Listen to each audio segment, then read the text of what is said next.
জনগণ কাজ চায়, জনগণ কর্মসংস্থান চায়, জনগণ বাঁচার মতো বাঁচতে চায়, জনগণ রিলিফ সিলিফ চায় না।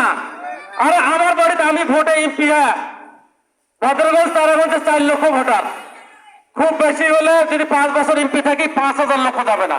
কত যাবে না? 5,000 লক্ষ যাবে না। তাহলে 4 লক্ষ ভোটের মধ্যে গেল কতগুলা? ধরে নেন 5,000, 3,95,000 লোক কেউই যাবে না। তাহলে কেন যাবে না? এমপির বাড়ি কি কারো খাবার দেওয়ার দরকার আছে? কারো ঠেকা পড়ছে? কারো বাড়ি আমি করে দেবো?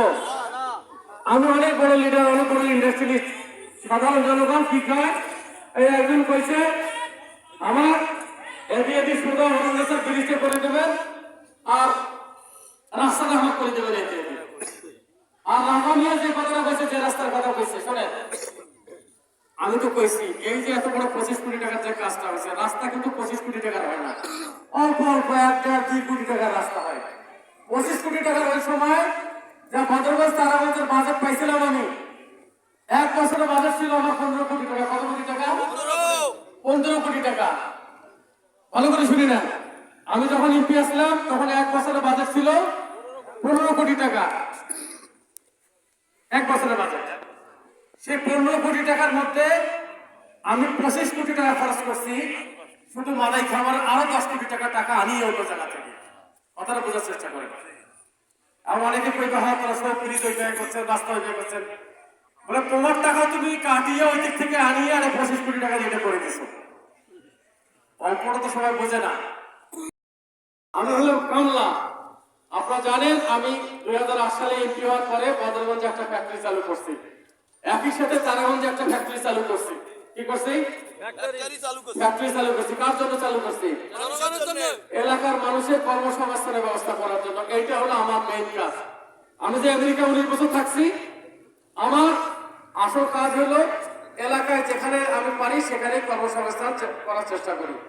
সেই দৃষ্টিভঙ্গিতে সেই কারণে ভদ্রগঞ্জে একটা আপেল সিরামিক্স ফ্যাক্টরি আর তারাগঞ্জে আর একটা জুতার ফ্যাক্টরি, এই 2টা ফ্যাক্টরি চালু করা হয়েছিল সেই সময়। কয়েকদিন আগে আমার বাড়ির পাশে পাটনাহাটে নদীর উপরে, ওখানে 10 একর জমির উপরে একটা ফ্যাক্টরি চালু করা হয়েছে, যেখানে 800 মহিলা, কত? 800 মহিলা, 200 পুরুষ মানুষ, প্রায় 1000 মানুষ কাজ করতেছে। এবং যে মালগুলা তৈরি হয় এই মালগুলা কিন্তু সব আমেরিকা ইউরোপে চলে যায়। কোথায় চলে যায়? আমেরিকা ইউরোপে 100%। তারপরে সেখানে আমি ছোট করে আবার কালো জিরার তেলও বানাই, কালো জিরার তেল বানাই। ওই তেলটা কি করে? বলে ওইটা আমেরিকার লোকজনরা খায়, আমেরিকাতে কালো জিরার তেল খায় মানুষ।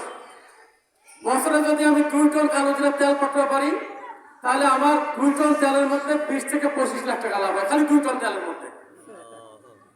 বুঝলেন? আমার ব্যবসাটা কি তাহলে? দেশত মাল বানা, বিদেশত পাঠিয়ে দেওয়া।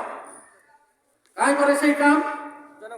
আশেপাশের জনগণ, যার কোনো চাকরি বাকরি নাই, গরিব মানুষের ছেলে মেয়ে, যাদের কোনো অন্য কোনো রাস্তা নাই, যাদের জমি জায়গা নাই, তারা এই কাজগুলো করে।